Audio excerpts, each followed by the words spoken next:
So magandang araw sa inyo mga katropa. Ngayon pag-usapan natin yung 204,000 metric tons na imported pork na papasok sa 2026 sa ilalim ng EO 116. Pero bago yan, gusto ko ilatag muna yung totoong numero para sa ating lahat na nag-aalaga ng baboy dito sa Pilipinas. Sa ngayon, nasa 1.4 ang average na presyo ng isang sako ng feed. Yan ang pinakamalaking gastos namin, 70% ng puhunan nasa feeds. Tapos ang farm gate price naglalaro lang sa 195 hanggang 200 per kilo. Ibig sabihin sa isang 100 kilograms na patining pig, 19,500 to 20,000 lang ang kita mo. Pero ang puhunan mo dyan ay halos 18,000 na rin. Feeds pa lang, 4 to 4.5 sako na yan. Idagdag mo pa ang gamot, kuryente, tubig, labor. Kaya pag sinabi mong kumikita, napakaliit lang ng margin, minsan break even lang. Ngayon, papasok ang 2,400 metric tons na imported pork.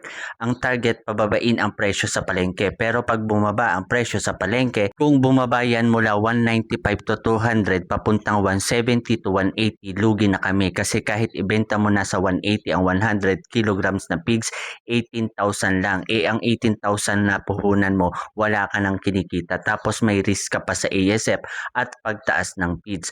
Malaking farm kayang tiisin niya ng 6 na buwan. Pero yung mga backyard na nagsisika para kumita ng kaunti, hindi nila kayang tiisin yung ganitong katagal na baba ng presyo ng feeds. Ang senaryo, hindi na mag-aalaga yan at wala na rin silang magiging source of income. So sana bago mangyari yon, magkaroon ng suporta yung local hog industry sa ating gobyerno. Anyway guys, hindi ako kontra na bumaba ang presyo para sa consumer. Kailangan din namin yan sa bahay. Pero ang totoong may kasabay bang suporta para sa local production? Sa 1.4 na feeds na wala kaming control, imported din halos lahat ng raw material. Sa 195 to 200 farm gate, wala kaming bargaining power. Tapos ang ASF, wala pa ring malawakang bakuna para sa maliit na hog raiser. Kaya kung gusto talaga natin ng sustainable na murang baboy, dapat ganito, subsidy o tax relief sa feeds para bumaba naman lang ng 1-2 per sako.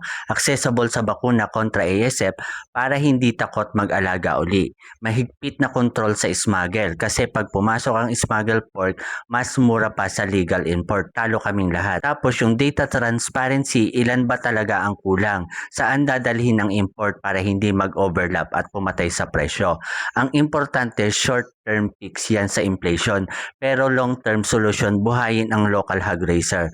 Sa 1.4 na feeds at 195 to 200 farm gate, nandito pa rin kami pero hindi kami tatagal kung patuloy na walang suporta. Sa kapwa ko hog raiser, comment nyo kung magkano ang presyo ng feeds at farm gate sa lugar ninyo. Gusto kong makita kung pare-pareho ba tayo ng sitwasyon. So for today's video guys, ito lang po muna. Maraming salamat sa iyong panonood, pagla-like, pag-share, pag-comment. At kung di ka pa nakafollow sa page ko, i-follow mo na ako para lagi kang updated sa mga video ko.